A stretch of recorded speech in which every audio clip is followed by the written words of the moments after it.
आत्मा से प्यार। मैं आज आपको अपनी आप बीती सुनाना चाहती हूँ। मैं हिंदुस्तान यूनिलीवर कंपनी में ऑपरेटर का काम करती हूँ। मेरा घर कंपनी से 10 किलोमीटर दूर है। मेरे पास एक स्कूटी है जिससे मैं अपने घर से कंपनी और कंपनी से घर का सफर पूरा करती हूँ।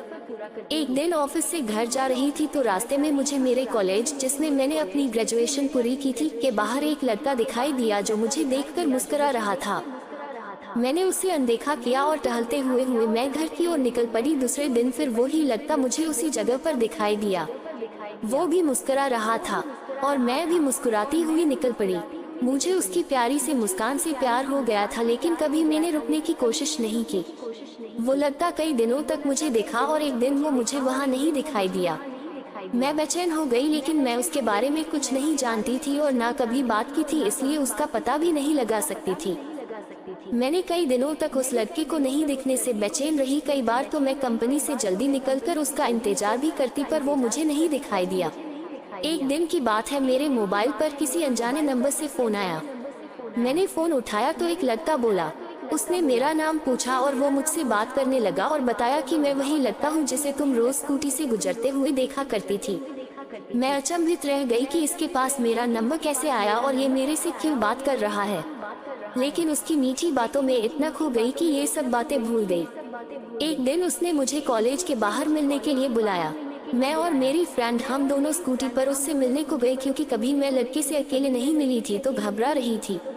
मैं और मेरी दोस्त जैसे ही कॉलेज के बाहर पहुंचे तो वहाँ वो लड़का कहीं पर भी दिखाई नहीं दिया। मैंने काफी फोन लगाया, लेकिन फोन स्विच ऑफ था।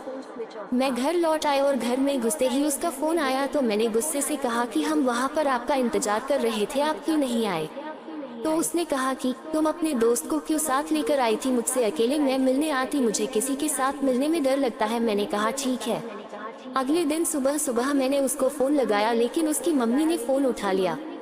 मैं एक बार तो डर गई, लेकिन कॉलेज के प्रोजेक्ट का बहाना कर उससे बात करने को उसकी मम्मी से कहा।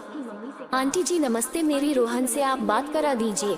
उसकी मम्मी ने कहा, पागल हो गई हो क्या, रोहन को मरे तो 3 महीने हो चुके हैं। मैं हक्की बक्की रह गई और मेरे हाथ से मोबाइल छूट गया और मैं बुरी तरह कांपने लगी। मैंने सोचा कि जिस लड़के को मैं देख रही थी और जिससे मैं बात कर रही थी वो एक आत्मा थी।